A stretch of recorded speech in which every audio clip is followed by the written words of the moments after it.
أصبحنا وأصبح الملك لله والحمد لله،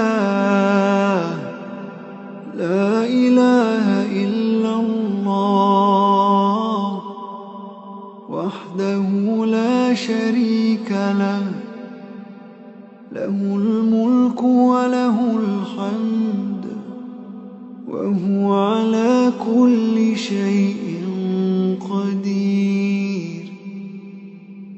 رب أسألك خير ما في هذا اليوم وخير ما بعد